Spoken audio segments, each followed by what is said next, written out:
Hello everybody and welcome to the homework helper for section 4.5 here. Today we're going to be looking at a couple things. This first ready section is focusing on how we use words to describe inequalities. So let's go ahead and give it a look-see. Like we'll see in the example it says, I am thinking of a number that is greater than 13. So that would mean 13 can't be greater than 13, so we're looking for numbers that are larger, so x would be greater than 13. So let's look at this next one. I am thinking of a number that is at least 13. So that means the smallest value as possible is 13, but I want x could be bigger too. So I would say x is less than or greater than or equal to 13.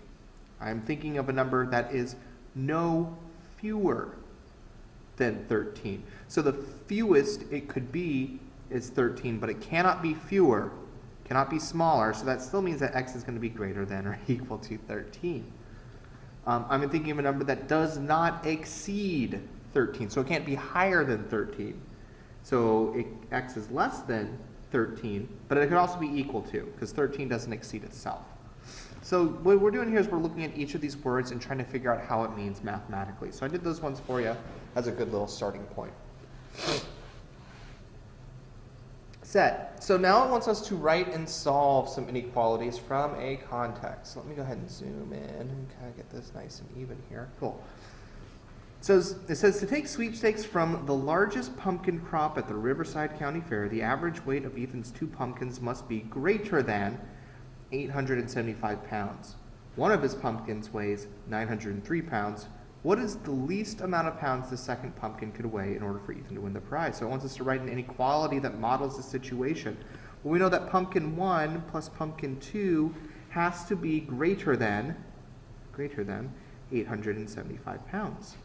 But we're told that one pumpkin is 903. So I'm going to say 903 plus the second pumpkin, pumpkin 2, is greater than 875 pounds.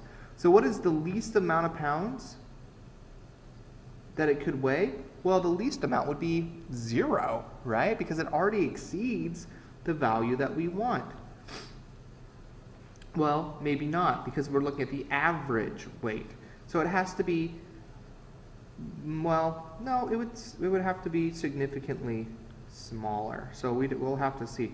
Because if we're averaging, wait a minute, we're averaging. So that means we're taking both of them and then we're dividing both of them by 2. Oh my gosh, I just saw that. See, I made a mistake. I got a little stuck there. Yeah, if we're taking the average, we're taking that plus the other one and then dividing it by 2. So what quantities would work? So it would have to be, the second plus 903 would average to more than 875. And so now it wants us to write our answer at interval and set notation. So now we actually just have to solve it. I'll go ahead and solve it on this note card so that we can actually see it a little bit better, right?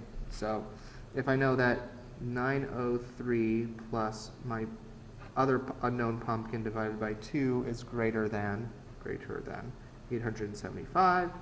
I multiply both sides by 2. I have 903 plus my pumpkin is greater than, 875 times 2. 1750. So 1750. And then subtract 903. I subtract 903. P is greater than 1750 minus 903, which is 847. Go ahead and move this. So I know that the other one must be at least 847 pounds. And then it wants me to write that in set notation and interval notation. So the set of p's such that p is all real numbers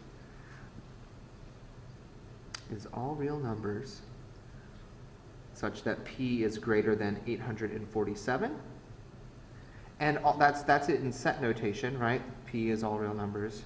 That's a weird look at all real numbers sign. And then also to write it in interval notation, the lowest value it could be is 847. If The highest value it could be is infinite. And I'm going to make a parentheses because it has to be greater than. If it were equal to, I'd put the bracket.